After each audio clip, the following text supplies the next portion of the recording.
Good morning and welcome to this T37 replay.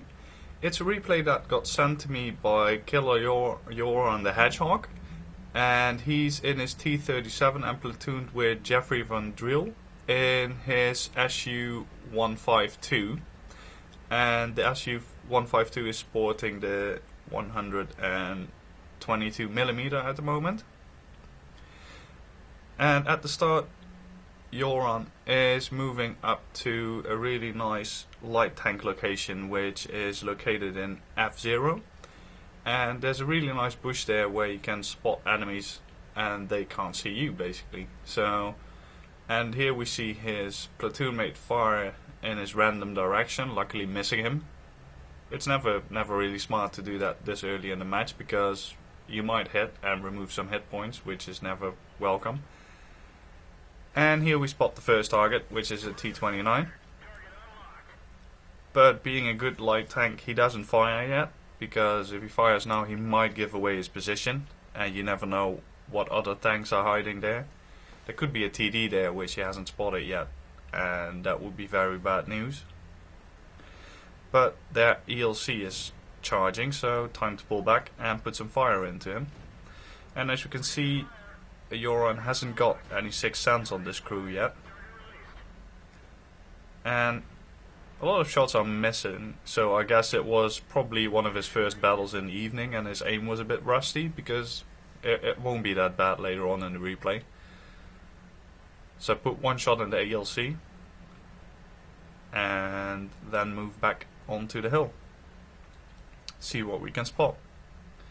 As you can see, the other side is still holding on pretty well. There's a nice enemy push there, but we've also got an AMX 5100 there and an IS-3.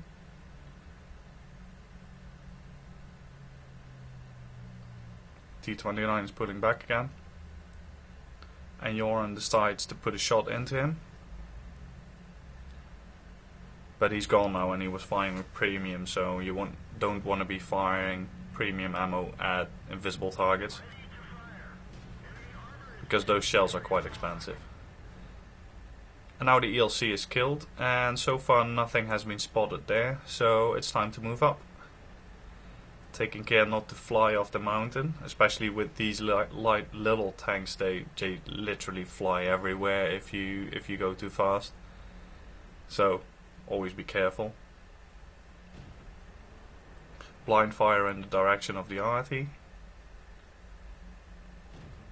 And as you can see now, the aim is resolved, so targets will be hit from this point onwards. And the other side is slowly decimating a little bit. It's not looking too fancy anymore over there, so it's time to take care of this side, the Ferdinand and the T29, and then move back. T29 spotted Killer Yoran, but luckily misses. And Yoran decides this is not the best engagement. A hull down to T29, and that Ferdinand is looking rather out of position there.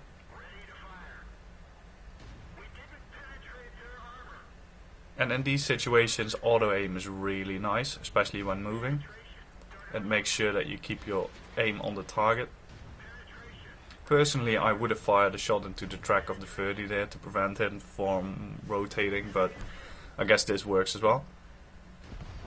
And boom goes the 30. Turning around and putting another shot in T29, setting him on fire and getting the second kill. So time to move on. And this is actually a really nice move, not going to the left, because as we can see, that Indian Panzer is expecting people to go there. So going through the center will prevent him from shooting Killer Yoran. Arty is miraculously still alive, but gets killed by the IS-3, so no worries of getting shot in the middle of the field. And then it's time to move up. I guess he just wanted to test if you could drive over that hill.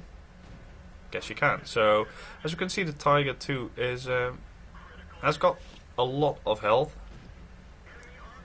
He had 900 health when he was despotted, so that's a second shot, third shot, and this shot kills him. So either he was set on fire, or his platoon mate managed to put a shot into him as well. I was quite amazed by that. And their KV-3 is now YOLOing down the hill. Never smart. So he gets taken out. And then for the front of the Yak Panther, this tank really indeed needs APCR, because otherwise you'll just ding. And the Pershing is saved. Oh wait, the IS-3 apparently not accidentally shot the Pershing, because he was completely out of direction. So that was actually a deliberate kill by the friendly IS-3. And this is really, well, it will come back to haunt him, because yeah, I mean, we've all done it. Shooting platoon mates is really funny and all, but you should really do that after all the enemies are killed, not when they're still alive, because you never know when you might need that health to actually tank. And that shot left Yoran here on 300 health, which for the remaining tanks is a one shot. The IS-3 kills his platoon mate.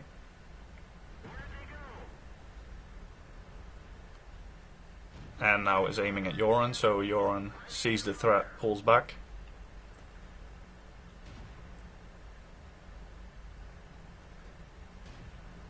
And the IS-3 shot and missed, so now it's the time to move up. And normally when you do this kind of thing, enemies will see you on the minimap for 6 more seconds. So he's spotted here by the IS-3. And the IS-3 still sees him on the minimap, yet he goes left. So the IS-3 knows where he's going. He should have actually stopped and gone right around, because now the IS-3 is actually aiming at him.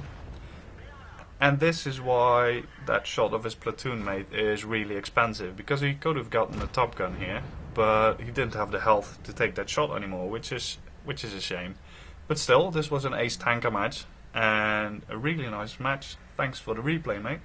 And see you next time. Rate the replay, please, and subscribe to the channel if you liked them.